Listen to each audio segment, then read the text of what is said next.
Hi, today we shall be studying Jubilees 3, that is Jubilees chapter 3.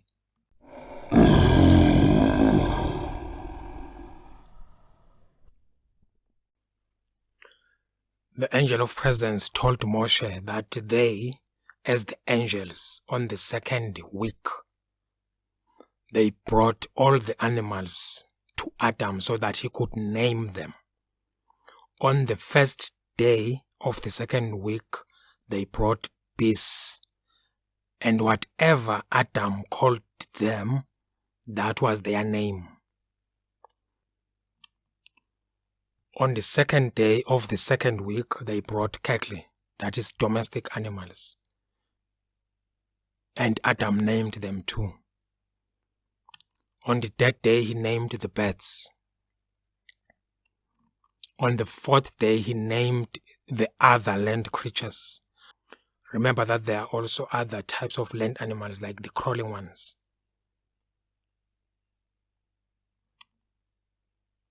On the fifth day, he named water creatures.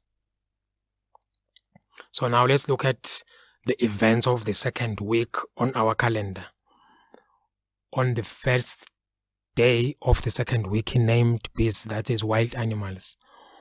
On the second day of the second week, he named cattle, that is domestic animals.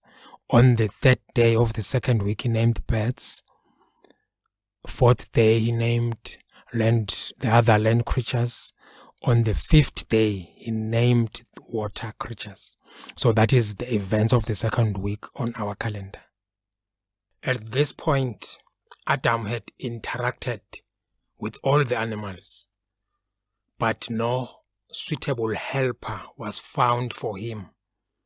So Yahuwah Elohim, he created the woman as a suitable helper for Adam. That was on the second week, on the sixth day. That is when the woman was created. Again, this is where we see the importance of using different accounts of events.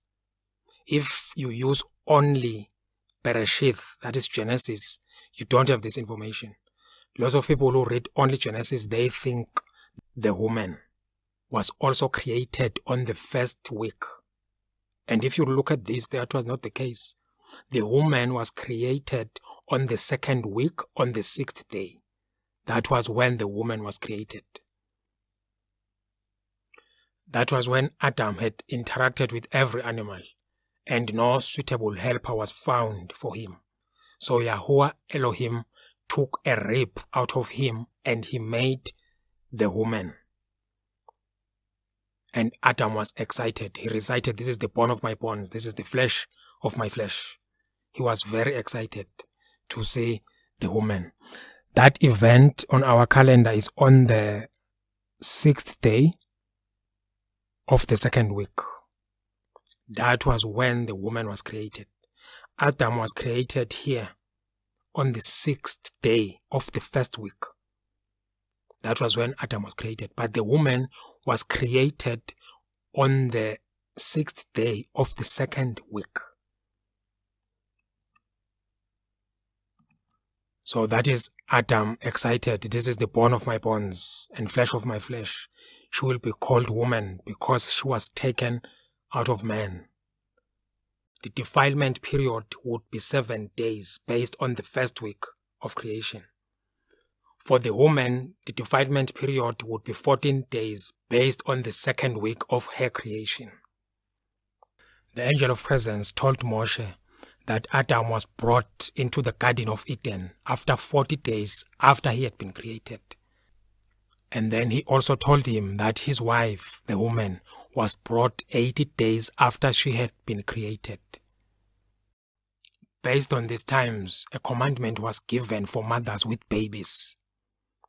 For a male baby, the mother is supposed to remain in her uncleanness for 7 days, and then remain on the blood of her purification for 33 days. And in total, that period for a male baby is 40 days. Then for a female baby, the mother is supposed to remain in the blood of her uncleanness for 14 days. And then she should remain on the blood of her purification for 66 days. And in total, that is 80 days for a female baby. In the Garden of Eden, the man and his wife were naked, but they were not ashamed. They didn't even know that they were naked. That is how life was beautiful and perfect. They tilled and kept the garden as the angels instructed them. They also protected the garden from the birds, from the wild animals and the other animals. They ate the produce and kept aside for themselves. So there was abundance in the Garden of Eden. They lacked nothing. So at this point, they were at the epitome of what life could ever be. Their life was blessed. It was perfect. It was holy. They lacked nothing. They had everything. Everything spiritual, everything intellectual, everything physical. They had it all. It was perfect. However, after 7 years, on the 17th day of the second month, the serpent came to the woman to convince her to eat from the tree of the knowledge of good and evil. Unfortunately, she gave in and ate. Then she realized that she was naked. She sewed fig leaves for her to dress up. And then she also gave the fruit to the man. The man, unfortunately, he also ate. And he also realized that he is naked, so he sewed fig leaves and covered himself. That was the end of their glory. So bad. On our calendar, this horrible event happened, as we have said, after 7 years from creation. After 7 years. On the second month, on the 17th day, that is when man was deceived. That is when man sinned. And as you can see, the day when man fell is on the first day of the week. I hope that rings a bell why Satan, through the Romans, made sure that the Shabbat is cancelled and people worship on a Sunday. That is the first day of the week. So this day is the day when he rested. It's his day of rest, when evil conquered good, according to him. So he had to rest and celebrate forever. And made sure that even all others join him in his jubilation, in his celebration. So that is why the Romans had to force people to worship on a Sunday and cancel the real Shabbat, cancel the real holiday, and use this day as a day of worship. And guess who you are worshiping if you are worshiping on this day? Because that's when he conquered. You remember that Yahuwah Elohim created, and thereafter on the 7th day, he blessed that day and sanctified it. And then he commanded the angels to keep it. And then he also commanded that even the children of Israel must keep this day, must keep the Shabbat. So he created and then gave charge that this day should be kept. People should celebrate with him. And then here now we see the evil one. He has conquered. Now he is then forcing people to come after him. So you see now, if you are celebrating on the first day of the week, the Sunday, the first day of the week is your Shabbat. You see the one you are joining in jubilation. You see whose celebration you are joining. So if you are ignoring the Shabbat, the real Shabbat, and you are worshipping on this day, you are not following Yahuwah Elohim. You are not celebrating with him in creating, but you are joining the jubilation, the celebration of the evil one, celebrating, in fact mocking our Creator. That is the purpose of the Shabbat, which is a Sunday. Because as he was creating, Yahuwah Elohim would say, this is good, this is very good. Then here he comes now to say, no, this is not good, this is evil. Look at these people, they have sinned. No glory, nothing now, all is gone, they have sinned. Where is the good?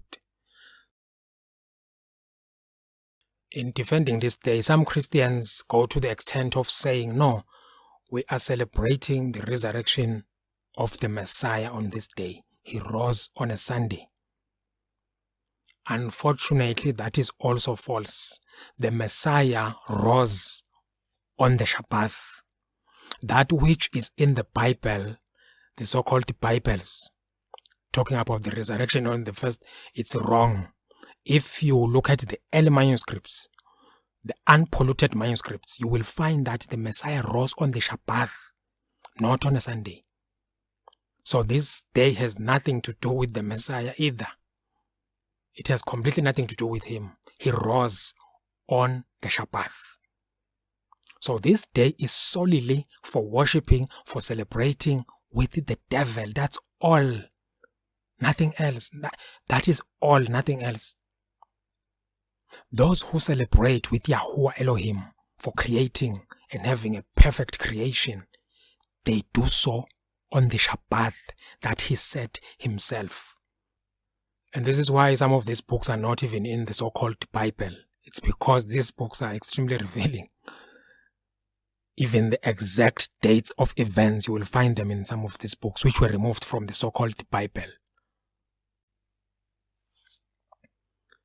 This number combination generally means nothing to people. But to Yahuwah Elohim, it means a lot. It means a day of pain when his creation was messed up.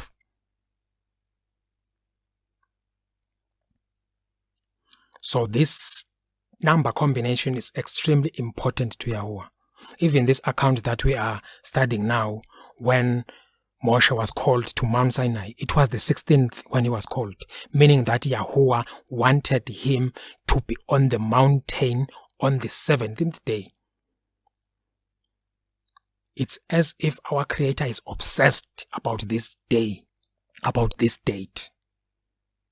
Because that is when, according to the evil one, that is when he conquered good using evil. So even Yahuwah Elohim fights evil, usually on this date. Go and look Bereshith chapter 7 verse 11. That is Genesis chapter 7 verse 11. Go and look at that verse. You will be surprised how important this day is to Yahuwah Elohim. And you will even see this number combination across the word. He uses this number with his prophets. He uses this number combination. 7, 17, 7, 17. It appears a lot. Why? It represents that horrible time in history of creation. So Yahuwah, the angels, the prophets, Yahuwah's prophets, they know and understand what this number means. For the sin that they had done, Yahuwah Elohim was wroth forever with the snake, and he cursed it. He also was wroth with the woman, and he greatly multiplied her pain and sorrow in childbirth. He also said the man would rule over her. For the man's sake, the ground was cursed. It would produce thistles and thorns. and he would eat the bread of his sweat until he returns to the ground where he was taken from. Then Yahuwah Elohim made coats of skin for the man and his wife to dress them up. Even though he was angry at them, but his love and care for them never vanished. It was still there. That is why he clothed them, after realizing that now these people know that they are naked. So he clothed them with coats of skin that he made for them. That is love. Then on the new moon of the 4th month, Adam and his wife were expelled from the garden. They went and dwelt in the land of their creation, that is in Elda. They went and stayed there and continued tilling the ground as they had done in the Garden of Eden. They were expelled from the garden. Also on this day, even the animals were shut. The animals were shut. They could no longer speak. Because before this time, animals could speak. Animals could talk, communicate, just like people talk. But on this particular day, they were shut to never speak. And they were also expelled from the Garden of Eden. So the man and all his animals, they were expelled from the garden.